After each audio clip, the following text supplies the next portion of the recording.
Oke, baik. Kali ini kita ngomongin tentang pemrograman web ya, pemrograman web lanjut. Nah, bisa dilihat di layar, kita mau ngomongin tentang framework web ya, yang mungkin masih banyak yang menggunakan, yaitu ada React, ada Angular, dan ada Vue, dan semuanya basicnya adalah JS ya. Jadi kalau kita sudah familiar dengan JavaScript, maka semua ini terlihat kita akan mudah untuk membacanya, membaca alurnya, dan integrasi sistem komputer. Jadi tema kali ini adalah pertama pengenalan dulu. Jadi ada framework-framework yang banyak yang pakai juga, dan termasuk React itu didevelop oleh Facebook gitu ya. Mereka membuat sebuah framework sendiri.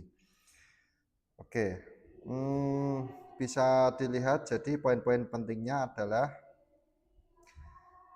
framework seperti React, Angular, dan Vue hanya dilihat sebagai alat untuk membangun tampilan. Ya dulu seperti itu ya. Nah, sekarang adalah tren utamanya sebagai AI Driven Software Development.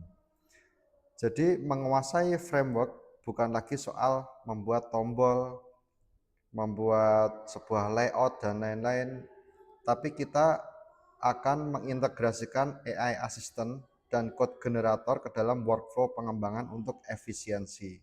Jadi dalam bekerja, dalam ngoding kita juga harus berlatih tentang environment yang kita butuhkan gitu ya.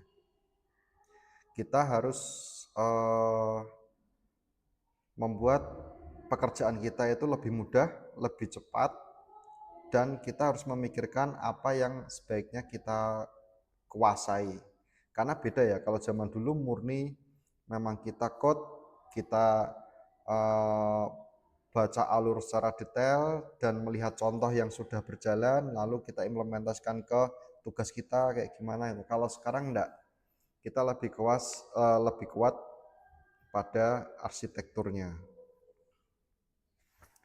Oke, untuk workflow-nya di dalam pengembangan itu saya akan memberi contoh simpelnya saja. Nah, sekarang contohnya adalah misalnya teman-teman semuanya